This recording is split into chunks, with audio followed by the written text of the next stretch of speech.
എൻ്റെ പേര് വർഗീസ് എബ്രഹാം. എൻ്റെ സ്വദേശം എരുമേലി. എനിക്ക് 17 വർഷമായിട്ട് നട്ടലിൻ്റെ കണ്ണി അകലുന്ന രോഗമായിരുന്നു സ്പോണ്ടിലോസിസ്.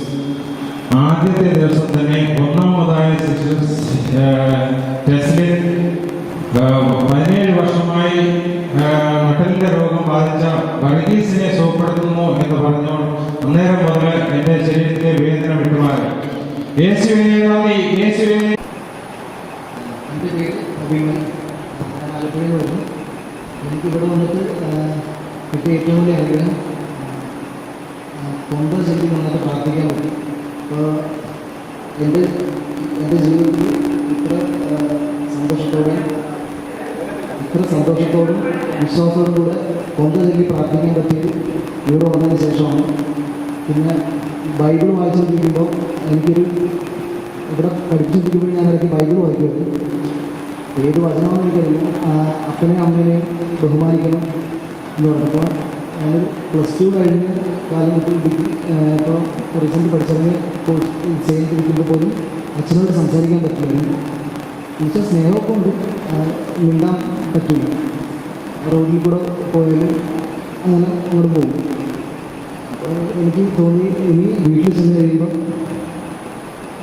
ഇനി അടുത്ത പഠിക്കാൻ പോകുന്നേക്കാൾ മുമ്പ് വീട്ടിൽ ചെന്ന് അച്ഛൻ്റെ കാലിൽ തൊട്ട് വന്നിക്കണം, അച്ഛനെ കെട്ടിപ്പിടിച്ച് ഉമ്മ കൊടുക്കണം എന്നൊക്കെ ചെയ്യണം.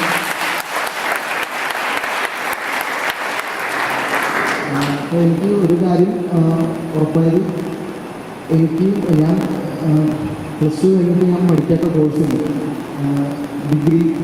അത് കഴിഞ്ഞ് മറൈൻ പഠിച്ച് അതിടയ്ക്ക് വെച്ച് നിർത്തി. പിന്നെ ഹോട്ടൽ മാനേജ്മെൻറ്റ്. അത് കഴിഞ്ഞ് ചെന്നൈക്ക് ഫിലിം ഇൻസ്റ്റിറ്റ്യൂട്ടിൽ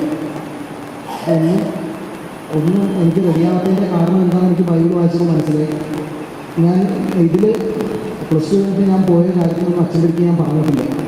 അപ്പോൾ അതെനിക്ക് ദൈവം എനിക്ക് ബൈബിളിൽ വായിച്ചപ്പോൾ എനിക്കത് ദൈവം വെളിപ്പെടുത്തി തന്നു. അപ്പോൾ ഞാനിവിടെ വന്നത് ഒരു നിയോഗം വെച്ചിട്ടാണ്. മാതാവിൻ്റെ അടുത്ത് ഞാൻ തിങ്കളാഴ്ച തൊട്ട് ഇന്ന് വരെ ആ കൊണ്ട് ഞാൻ മുടക്കിക്കോളം മുട്ടുകുത്തി നിന്ന് കൈവിരിച്ച് പിടിച്ചിരുന്ന് ഞാൻ പ്രാർത്ഥിക്കും. അപ്പോൾ ഇതുപോലെ ഞാൻ പ്രാർത്ഥിക്കാൻ എനിക്ക് പറ്റിയിട്ടില്ല. അപ്പോൾ ഇനി എൻ്റെ അച്ഛൻ്റെ ചെന്ന് അച്ഛൻ്റെ അനുഗ്രഹം മേടിച്ച് അച്ഛൻ്റെ രൂപയെ കൊടുത്ത് ഞാൻ ഇനി അടുത്ത എൻ്റെ കാര്യമായിട്ട് പോകും. ഞാൻ പ്രതീക്ഷിക്കുന്നതിനേക്കാളും വീട്ടിൽ എനിക്ക് എത്താൻ പറ്റുമെന്ന് എനിക്ക് ദൈവം എനിക്ക് വെളിപ്പെടുത്തുന്നു. ഞാൻ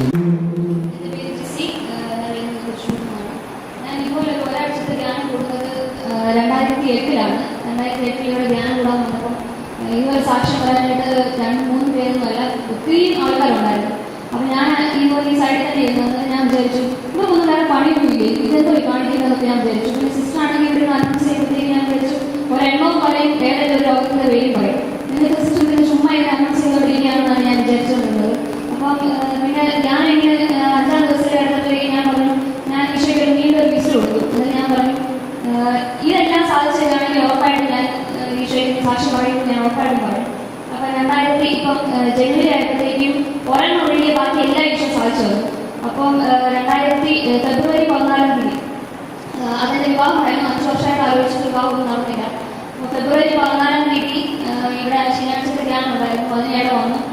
ഇവിടെ വന്നപ്പോൾ എൻ്റെ ആൺകുട്ടികളും മാന്യന്മാരെല്ലാവരും എനിക്ക് വേണ്ടി ഇവിടെ ഈ ധ്യാനം കൊടുക്കൊണ്ട് തന്നെ പ്രാർത്ഥിക്കുന്നുണ്ടായിരുന്നു.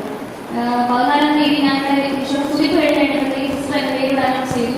എന്നിട്ട് പറഞ്ഞു വിവാഹ ക്ലാസ് ഈശോയ്ക്ക് മാറ്റിയിരിക്കണമെന്ന് പറഞ്ഞു. അപ്പോഴും ഞാൻ പറഞ്ഞു ഇല്ല, എൻ്റെ അല്ല, വേറെ ആരുടെയാണെന്ന് പറഞ്ഞു. അപ്പോൾ അടുത്ത നിമിഷത്ത് തന്നെ സിസ്റ്ററോട് പറഞ്ഞത്, നിങ്ങൾക്ക് എനിക്ക് ഒരു അനുഗ്രഹം വിളിച്ചു പറയുമ്പോൾ നിങ്ങൾ മറ്റാരുടെയാണെന്ന് വിചാരിച്ചാൽ അവരതുകൊണ്ടങ്ങ് പോകുന്നു പറഞ്ഞു. അപ്പോൾ ഞാൻ എൻ്റെ കണ്ണുകളിൽ തന്നെ ഞാൻ വിശ്വസിച്ചുകൊണ്ട് ഞാൻ പ്രാർത്ഥിച്ചു. ഫെബ്രുവരി 14 ഞാൻ നടന്നത്. ഫെബ്രുവരി 17 ഒരു കുട്ടിയെ കാണാൻ വന്നു. ഒരു വാക്ക് പറഞ്ഞു. ഏപ്രിൽ കല്യാണം ഉറപ്പിച്ചു. ജൂൺ 24 എൻ്റെ വിവാഹം കഴിഞ്ഞു. ഇപ്പം എനിക്ക് എൻ്റെ വീട്ടിൽ നിങ്ങളുടെ അടുത്താണ് വീട്ടിൽ ഇരുന്നത്. ഇപ്പം വീട്ടിലിരുന്നാലും എനിക്ക് ധ്യാനം കൂടാം. ഇത്രയും ദൈവം എനിക്ക് ഉപകരിക്കാൻ ഞാൻ ചോദിച്ചു.